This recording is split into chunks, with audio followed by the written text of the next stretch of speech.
I'm Coach Corey Wayne, and this is my video coaching newsletter.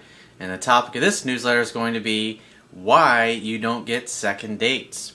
Well, I've got a good email here from a viewer who he describes how he was having a pretty good first date, and then he pretty much couldn't help himself. He let his old bad negative ways of showing up and behaving ruin his chances of getting a second date.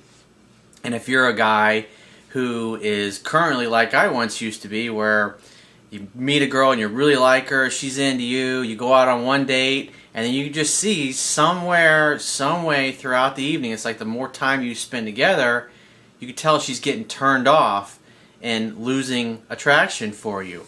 And like for me, when I was in my 20s, this was like mind-boggling to me because I knew the girl was into me, but I didn't really know what I was doing.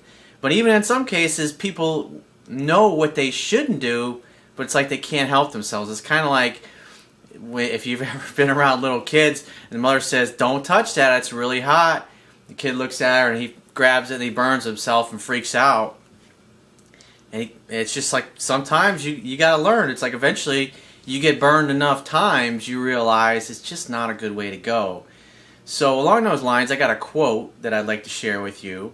And it says, "Fear of loss, attachment to the future, neediness, and not staying in the present moment are often the reasons why potential friends, lovers, employers, etc. don't want to be around you or want you in their lives.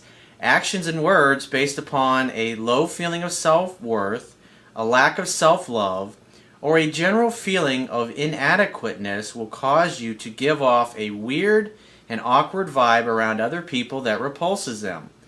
Relax, sit back, be patient, and act as if what you want also wants you, and that you deserve what you want. If the feeling is not mutual, bless them internally and be grateful for what you have and where you are so you can keep yourself open to receive what you desire. Circulation is the key to the universe. Bodies in motion tend to stay in motion." It reminds me of one time I was back in high school and I was hanging out with one of my buddies who I'd become good friends with. And so he invited me to hang out at his house and spend the night for a week. And there was like 4 or 5 other dudes there. And it was one of the first times I ever drank beer. And so I really hadn't had experience of having a buzz. And so I think I had like 2 beers. I mean, I probably weighed like a total of like 110 pounds. And I just really couldn't handle it. I got really hyper and just acted like a complete jackass and made a bunch of noise. And we were like on the 2nd floor. And it was a gorgeous multi-million-dollar house in the Intercoastal, but you know, the 2nd floor is made out of wood. And of course, his aunt was like right below us, and so she heard all the jumping around, and obviously didn't like it. So, needless to say, I didn't really hang out with him much after that, just because of the way I acted. And so let's get into this guy's email here. He says, "First off, I wanted to tell you that your videos I saw on YouTube were very inspiring and helped me to wake the fuck up. You're very good at helping men see their pitfalls in relationships. You've also helped me realize that a woman won't make me happy, but it's me being happy that will make me happy." Absolutely correct. "I went on a first date last week and was super excited about the girl. I thought she was pretty and everything, and I enjoyed spending time with her. However, 2 days later," it's like you could see this train wreck coming here. It's like seeing the train coming, and it's like you're just standing there watching it, and it just runs you over.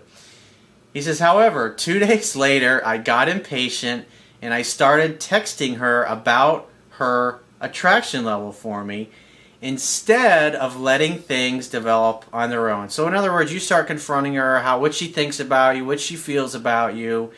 And you've probably heard me say more than once that you must, and this is a quote from Thich Nhat Hanh, if I could say it right. It says, "You must love in such a way that the person you love feels free." And so you can see right away now he's starting to act weird, he's starting to act awkward, and he's not acting natural.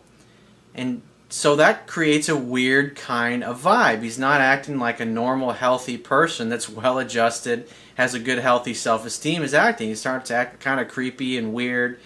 kind of stalkerish when he's asking about all these feelings. And he's just had one date with this girl, and it sounds like the date probably went okay, but instead he starts acting like an insecure, needy woman, and it causes her to feel like she's going to lose her freedom if she continues to interact with him or date him or spend time around him.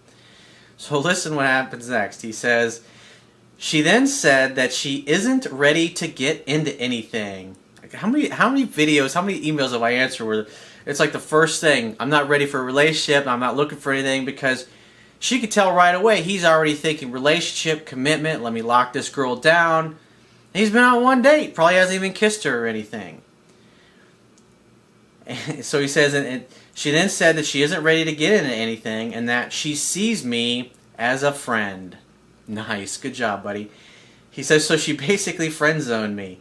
Then I continue, and then he just continues to make it worse. It's like the more he talks, you've probably also heard me say that guys talk too much, and they often just pretty much talk a woman right out of liking them.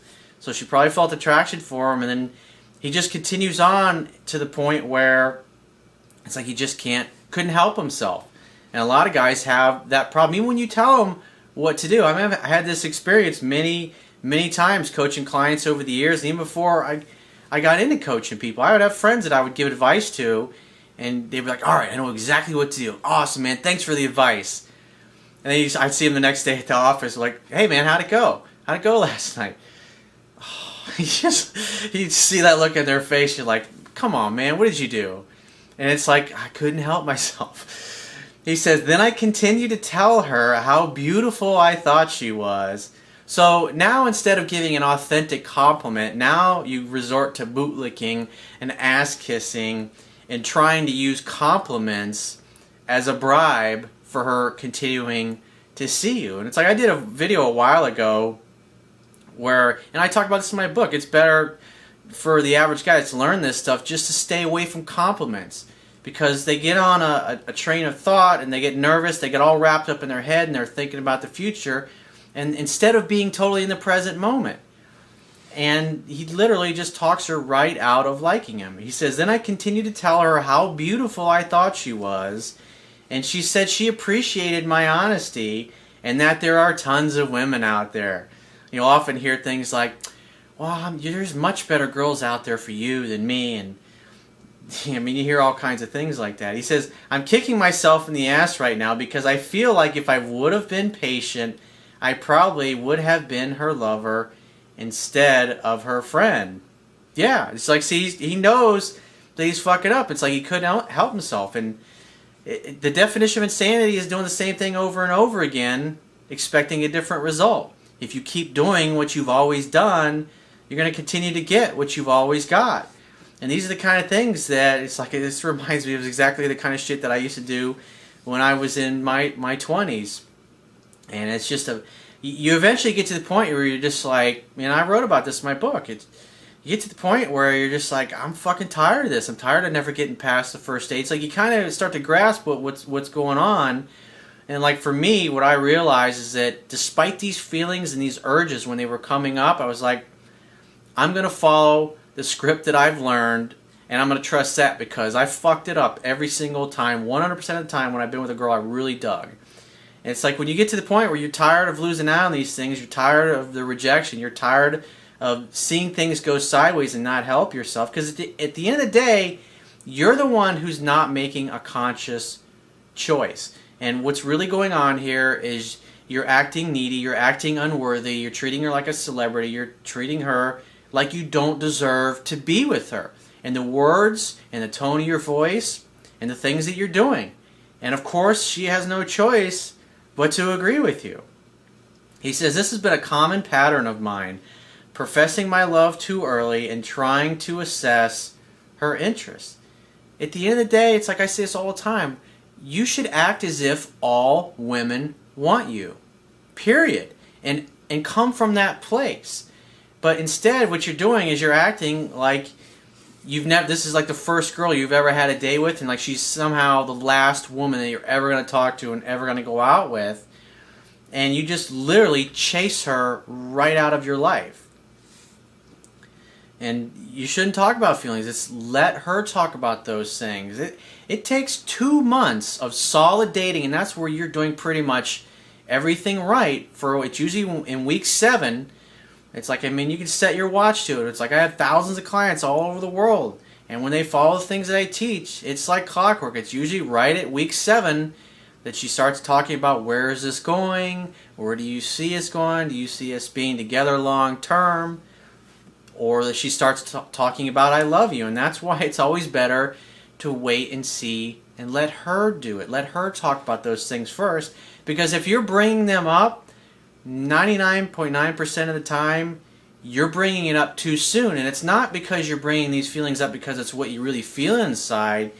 You're bringing it up because you're overwhelmed with a fear of loss, fear of losing this person. And now, just like I said many times before, what you fear, you attract. So all of your actions and your emotions and the things you're saying and doing are completely driven by fear. There's no confidence there. There's no certainty. There's no acting as if, of course she likes me, because I'm an awesome catch. Why wouldn't a woman want me? Now, obviously, not all women are going to want you. I mean, most of the time, that's not going to be the case, even women that you approach. But if you don't completely come unglued, at the very least, she's still going to appreciate the fact and respect you as a man because you had the balls to come up to her and ask her out, even if turns out she has a boyfriend or she's married or she's just not interested. He says, after seeing your videos, I realize that if I don't change my approach, I'll never get the women back for the second date and beyond. You think? He says, I really need to start being a man and not giving a shit about how they feel and let them come to me more. He says, how can I get her back for a second date after I showed my cards too soon? Well, she already friend-zoned you. She already realized you've already acted too creepy and too weird. And there's nothing you could do at this point. I would walk and never look back and just say, you know, it's because, like, this is going to happen and you know what you're doing wrong at this point. And so at some point, whether it's after this girl, maybe it takes 10 more of these for you before you get to the point you go, you know what, it's pretty stupid for me to keep acting this way. I mean, it's totally up to you. You're making a conscious choice to not exercise self-control.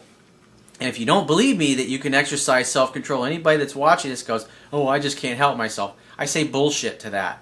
Because here's why. I'm sure at some point in your life you've been having a heated discussion with a friend or a family member, and then the phone starts ringing and you go from being really intense to, hi, how are you? How you been? Oh, I'm great. Everything's wonderful here. Right? I mean, we've all been at that place. So if you're able to do that, you know what to do. And it's simply, you got to look at it on a deeper level, because what's really going on here is that deep down you don't feel you deserve to have a great girl in your life. It becomes a self-fulfilling prophecy. You're acting in a way that constantly makes the same thing happen, that constantly makes yourself get rejected. And at some point, you're going to get to the place where it's too painful to continue on in the way you've been going on that hasn't working. So it's totally up to you. It's your choice. So make the right decision. So if you've got a challenge or a topic that you'd like to get my help with personally, the quickest way to get my help is to go to my website and book a paid phone coaching session. You can do that by clicking the products tab at the top of your screen on any page of my website and follow the instructions for booking a paid phone coaching session with yours truly. And I will talk to you soon.